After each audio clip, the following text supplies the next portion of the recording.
ఆచా coding tutor training ఇచ్చి permanent IT job ఇస్తారు. 9697969788. నమస్కారం రస్తా మేనింబల్ గారు. నమస్తే నాక్.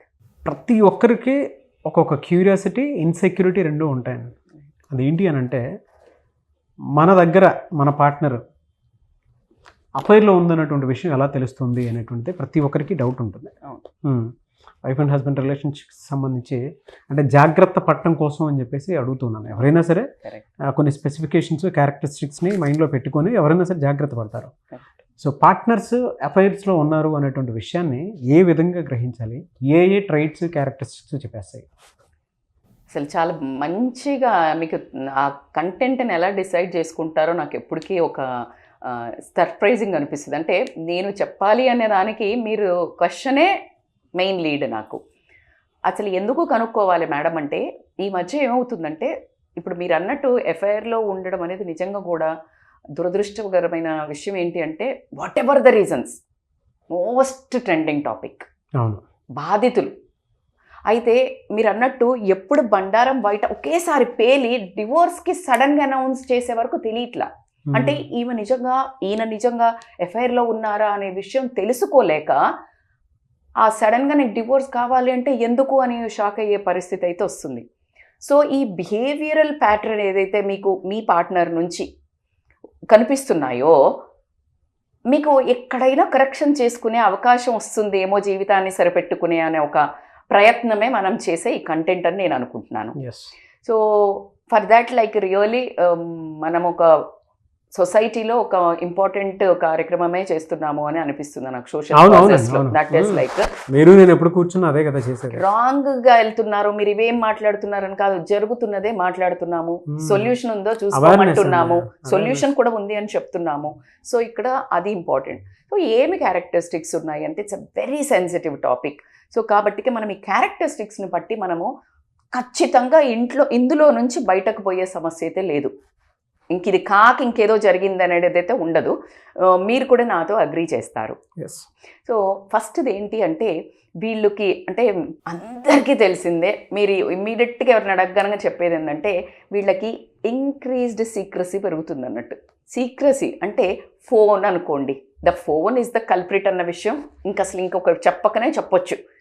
ఆ ఫోన్ని గార్డ్ చేయడం అంటే 24 గంటలు ఆ ఫోన్ని అంటే ఇట్లా పక్కనే పెట్టుకోవటం, అంటే అక్కడ కూడా ఉండదు, ప్రాణం దాని మీదే ఉంటుంది. తర్వాత ఒక పాస్వర్డ్ కాదు, డబల్ ఆథెంటికేషన్ పాస్వర్డ్ ఉండటం, ఆ ఫోన్ని ఎల్లప్పుడూ తిరగబెట్టి ఉంచటం. ఒక మెసేజ్ కానీ ఒక కాల్ కానీ వచ్చింది అని అంటే ఆ రిసీవ్ చేసుకునే విధానం, కాల్ వచ్చినప్పటికి బయటికి వెళ్ళి నీకు నార్మల్ ఫోన్ వచ్చినప్పుడు ఈజీగా పసిగట్టుకేయగలుగుతామండి. ఎలా? ఒకవేళ నీ పార్ట్నర్ మీద నీకు అవగాహన ఉండి, ప్రేమ ఉండి, ఇంట్రెస్ట్ ఉండి, వాళ్ళ మీద మీకు ముందు నుంచి ఒక అవగాహన ఉంటే కనుక ఈజీగా పట్టేస్తారు. నీకు ముందు నుంచి కూడా సోయి లేదు, వాళ్ళు ఎటు పోతున్నారు, ఏం చేస్తున్నారు అంటే ఎవరు కూడా పట్టుకోలేరు. అందుకే మాత్రం వాళ్ళు అటు పోతున్నారేమో అనుకోవచ్చు మనం. సో కాబట్టి ఆ సీక్రసీ అనేది కంపారిటివ్లీ పెరుగుతుంది. ఒకప్పుడు ఎక్కడ ఫోన్ ఉందో అంటే కూడా ఏమో తెలియదు అనేవాళ్ళు ఫోన్ 24 గంటలు ఫోన్ పక్కన పెట్టుకొని ఉంటున్నారు అంటే మాత్రం you need to be very suspicious. This is the major number 1 caution. And second వచ్చేసి, వీళ్ళు ఇప్పుడు ఫర్ ఎగ్జాంపుల్ జెంట్స్ అనుకోండి, లేకపోతే లేడీస్ అయినా ఎవరైనా, వీళ్ళది చేంజ్ ఆఫ్ షెడ్యూల్ ఉంటుంది. ఒకప్పుడు పురుసత్తుగా 9ంటికి మంచిగా బ్రేక్ఫాస్ట్ చేసి నిమ్మలంగా తయారయ్యిపోయి, మళ్ళీ ఆఫీస్ టైం కాగానే ఇంటికి వచ్చి మంచిగా ఫ్రెష్ అప్ అయిపోయి అలా మంచిగా టీవీ, ఇది అయినా రొటీన్. కానీ సడన్గా లేట్ నైట్స్ రావటం, ఏదో ఎక్స్ట్రా మీటింగ్స్ ఉందని చెప్పటం, తర్వాత సండేస్, వీకెండ్స్, సాటర్డేస్, ఆఫీసులకు హాలిడేస్లు ఉన్న రోజుల్లో కూడా పని ఉంది, ఆఫీస్ పని అని బయటికి వెళ్ళటం. ఇంకా ఎవిడెంట్ ఏంటంటే, ఈ పర్సన్ కనుక ముందుకు అలా కాకుండా మోస్ట్లీ హోమ్లీ ఫ్యామిలీ పర్సన్ అయ్యుండి, if they are doing like this, second tick. ఎందుకంటే వాళ్ళకి ఇదివరకు ఇంత డ్రాస్టిక్ చేంజ్ అయితే ఆఫీస్లో రాదు, వీకెండ్స్ పోనీ ఆ పని అవగాహన కూడా చెప్తుంటారు. అండ్ థర్డ్ ఏంటి అని అంటే, ఎమోషనల్ డిస్టెన్స్ వస్తుంది. ఈ రెండు మీరు అనొచ్చు, ఎవరైనా నా మీద కోపం వచ్చిన వాళ్ళు, ఇప్పుడు అదేంటి మేడం పని ఉండొచ్చు కదా, షెడ్యూల్ ఎట్లా మారదు, నా ఆఫీస్లో నా బాస్ నన్ను తొక్కేస్తున్నాడు, ఇంకా అప్రైజల్ లేదు, సో నేను I need to be long nights ఉండాలా, ఇంకా వీకెండ్స్ కూడా నాకు కంప్లీట్ చేసుకోవాలా అని వైఫ్ని బోల్తా కొట్టియొచ్చు. థర్డ్ వస్తుంది, నిజంగా ఆఫీస్ పని అనుకో, ఎమోషనల్లీ దగ్గర అవుతాడు భార్యకి, భార్య భర్తకి, ఎందుకంటే అలసిపోయి వస్తారు. కానీ ఇక్కడ గనక ఒకవేళ వేరే రిలేషన్లో ఒక వైపు మొగ్గు చూపిస్తున్నారు అని తెలవడానికి ఎమోషనల్ డిస్టెన్స్ వస్తుంది. ఇక్కడ 2 తప్పించుకున్నా ఇక్కడ మాత్రం ఎమోషనల్ డిస్టెన్స్ పెరుగుతుంది వేరేదైతే. సో ఎమోషనల్ డిస్టెన్స్ రావటం ఏంటి అని అంటే వీళ్ళతోటి అసలు అంటే ఏమి డిస్కషన్, ఫ్యామిలీ డిస్కషన్స్ ఉండవు. అంటే ఏదైనా ఒక టాపిక్ గురించి పక్కన కూర్చొని ముచ్చటించడానికి ఇష్టపడరు. పెద్ద ఇట్లా అంటే సరదాగా ఉండటమో, ఒక నవ్వటమో, భర్త భార్యనో చిలిపిగా ఏమన్నా చేయటం, they won't have that connection. దాంతో ఏంటి అసలు అంటే వాళ్ళకి ఒకళ్ళ మీద ఒకళ్ళకి ఎఫెక్షను, అంటే చూడంగానే ఒక కనెక్షన్ అయితే ఉంటుంది కదండి. ఆపోజిట్ జెండర్కి ఎట్లా ఉంటుంది, ఇప్పుడు వైఫ్ ఉన్న హస్బెండ్ చూడంగానే ఒక రకమైన ఏదో ఒక అట్రాక్షన్ అయితే ఉంటుంది. అది కట్ అవుతుంది అని తెలిసేది మాత్రం ఈజీగా తెలుస్తుందా లేదా? అవును, డెఫినెట్గా తెలుస్తుంది. సో అది ఇమ్మీడియట్గా యూ కెన్. అయితే మీకు ఇంకొకటి, ఈ 3 జరిగిన తర్వాత ల్యాక్ ఆఫ్ కమ్యూనికేషన్ అంటారు. ఆ ల్యాక్ ఆఫ్ కమ్యూనికేషన్ ఏంటి అంటే ఇది వరకు కాస్త మధ్యలో ఒకసారి ఫోన్ చేయటము, తిన్నారా అనుకొని మాట్లాడుకోవడము, లేకపోతే ఈయన బయటికి వెళ్తుంటే నాకు మెసేజ్ పెట్టి చెప్పడము, ఇలాంటివన్నీ తగ్గిపోతాయి. అంటే ఇన్ఫార్మ్ చేయడం ఉండదు, ర్యాండమ్గా దే డోంట్ కన్సిడర్ నేను రావట్లేదనో, లేకపోతే అన్నం పెట్టొద్దనో, లేకపోతే ఇదివరకు అదంతా ఉండేది. సో ల్యాక్ ఆఫ్ కమ్యూనికేషన్ ఉంటుంది. టెక్స్ట్లో ఒకసారి 4-5 సార్లు చేసేవాళ్ళు ఇప్పుడు 0 అవ్వటము, కాల్స్ చేయటం 0 అవ్వడము పార్ట్నర్కి. ఎందుకంటే వాళ్ళ ఎనర్జీ ఎక్కడ పోతుంది, అవుట్ సైడ్కి డైవర్ట్ అయిపోయింది. ఇటు నీళ్ళు రావట్లేదంటే ఇంకోవైపు డైవర్ట్ చేసినట్టే కదా. సో అది అవుతుంది అన్నట్టు. సో ఈ ల్యాక్ ఆఫ్ కమ్యూనికేషన్ ఒకటి చాలా ఇంపార్టెంట్. వీటన్నిటికి కాకుండా ఇంకొకటి కాస్త మనము ఫ్యాన్సీగా చెప్పుకోవాలంటే చేంజ్ ఇన్ డ్రెస్సింగ్ స్టైల్. ఇన్ని రోజులు ఒక రకంగా డ్రెస్సింగ్ స్టైల్ ఉంటుంది, కాస్త మంచిగా ట్రెండింగ్ షర్ట్స్ వేయటమో, ట్రెండింగ్ శారీస్ కట్టడమో, లేకపోతే వార్డ్రోబ్ చేంజ్ చేయటమో, అన్నిటికంటే important secret change in perfume. Cologne perfume బాగా కొడుతున్నారు అంటే సమ్వన్ చేయడానికి వెళ్తున్నావు అని అర్థం. So this perfume will make sure, అంటే ఇంతకు ముందుకి నీకు ఈజీగా అంటే పర్ఫ్యూమ్ అండి. So perfume always like you want to go to the opposite gender, so you want to impress with the smell is the biggest. Shahrukh Khan చెప్తుంటాడు హీ స్మెల్స్ అమేజింగ్ అని చెప్తుంటారు.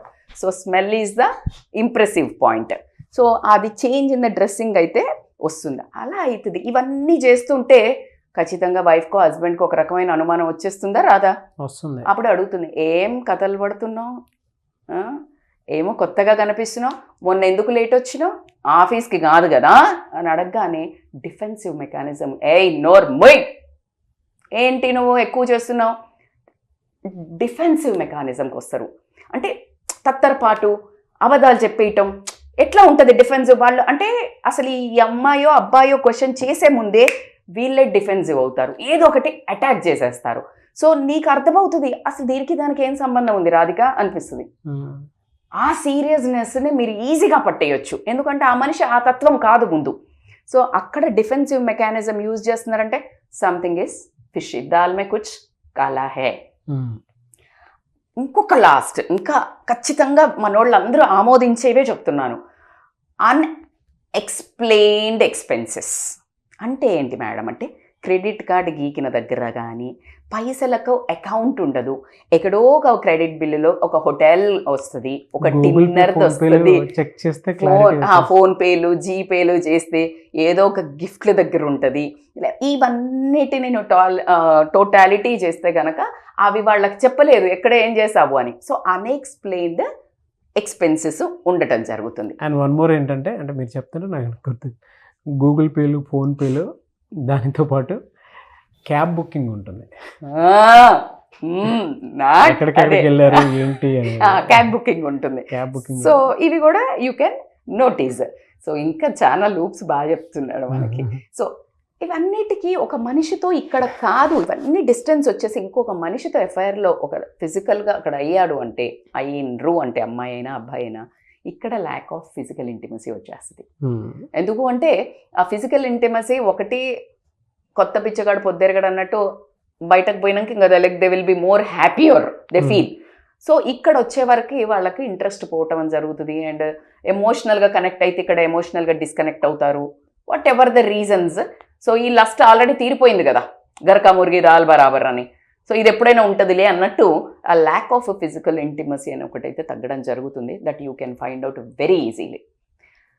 ఏమవుతుందంటే ఇప్పుడు ఈ ల్యాక్ ఆఫ్ ఫిజికల్ ఇంటిమసీ ఒకటి జరిగిన తర్వాత ఎవరికైనా స్ట్రెస్ వస్తుంది కదా అనుకుంటాం, కానీ అబ్బాయిలకే దూరంగా ఉంటే అనుమానం వస్తుంది అనుకోవద్దు. ఎందుకంటే అమ్మాయిలకు కూడా వాళ్ళకు ఫిజికల్ ఇంటిమసీ ఖచ్చితంగా భర్త దగ్గర నుంచి ఎక్స్పెక్ట్ చేస్తారు. ఎప్పుడైతే ఇది రాలేదో వాళ్ళకు అడుగుతారు కదా, ఏదైనా ఇవన్నీ ఉన్నాయి పారామీటర్స్, గొడవ అనేది, యుద్ధం అనేది జయబేరి మోగించడం జరుగుతుంది. అప్పుడు ఇక కాకనబుల్ స్టోరీస్ చెప్తారు, ఇన్కన్సిస్టెంట్ స్టోరీస్. అంటే ఒక దానికొకటి పొంతనుందదు, ఆడికి పోయినా ఈడికి పోయినా ఇది వచ్చి, అంటే నీకు ఈజీగా తెలిసిపోతుంది. చిన్నపిల్లలు చెప్తారు కదా, అర్థం పర్థం లేని సొల్లు ముచ్చట్లు చెప్పడం జరుగుతుంది. దాంతో నీకు కన్ఫర్మ్ అవుతుంది. ఆ కన్ఫర్మ్ అవ్వేది ఇక్కడ అవుతుంది.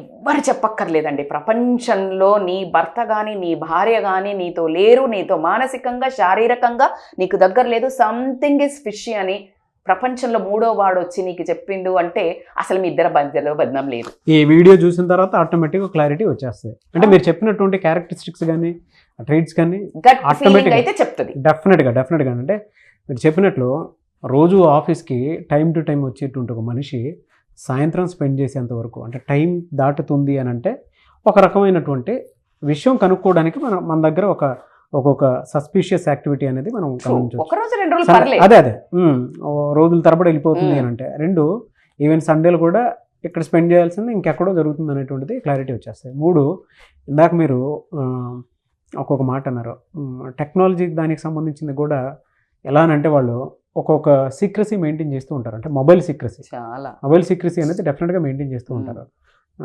పైగా చూపును బట్టి మనిషిని బట్టే, వైఫ్ చదివినంత బాగా ఎవరు చదవలేరు, అది వాళ్ళకి మాత్రమే తెలుసు. దాని తర్వాత గూగుల్ పేలు ఫోన్ పేలు చెక్ చేస్తే డబ్బు ఎక్కడికి వెళ్తుంది అనేది క్లారిటీ వచ్చేస్తుంది. దాని తర్వాత ఇది అసలు రూట్ మ్యాప్. మీరు జనరల్గా అంటే మామూలుగా ఊబర్ కానీ ఓలా కానీ ర్యాపిడో కానీ ఎక్కడికి వెళ్తున్నారు అనేది ఆటోమేటిక్ క్లారిటీ వచ్చేస్తుంది. అంటే మీరు చెప్పినటువంటి పారామీటర్స్లో, అంటే మేడం చెప్పినటువంటి పారామీటర్స్లో కనుక ఒకసారి 1-2 సార్లు రీచెక్ చేస్తే మీకు 100% ఇవన్నీ ఉన్నా కూడా నేనేమంటున్నా అంటే మనస్సును వినండి అని చెప్తున్నా. Gut feeling is the best decision maker. అప్పుడు కూర్చోబెట్టి you discuss. Don't fight, don't argue, sit and talk. అంటే ఎలా డిస్కస్ చేయాలి, దీని నుంచి ఎలా కన్క్లూజన్కి రావాలి, సొల్యూషన్ ఏంటిది? వెరీ గుడ్ క్వశ్చన్ అండి. ఎందుకంటే సమస్య అయితే ఉంది ఖచ్చితంగా. సో కాబట్టికే ఈ సొల్యూషన్కి we will go for a part 2. ఖచ్చితంగా పార్ట్ 2 లోపలనే నాకు మేడం ఈ సమస్య నాకు మా ఆయన మీద మా ఆవిడ మీద ఏదో వస్తుంది, దీన్ని ఎట్లా నేను హ్యాండిల్ చేయాలా, గొడవ పెట్టుకొని సంసారాన్ని చిచ్చు పెట్టుకోకండి. Because you might have that suspicious whether it is true or not, how you should approach. నీకు ఈ ఫ్యామిలీని విడగొట్టుకోవాలని ఇష్టం లేదు, కలిసి ఉండాలని ఉంది, ఎలా ఈ సమస్యకి అప్రోచ్ కావాలి, call on the scrolling number for personal appointments. We will do part 2 also for solutions. So wait for that.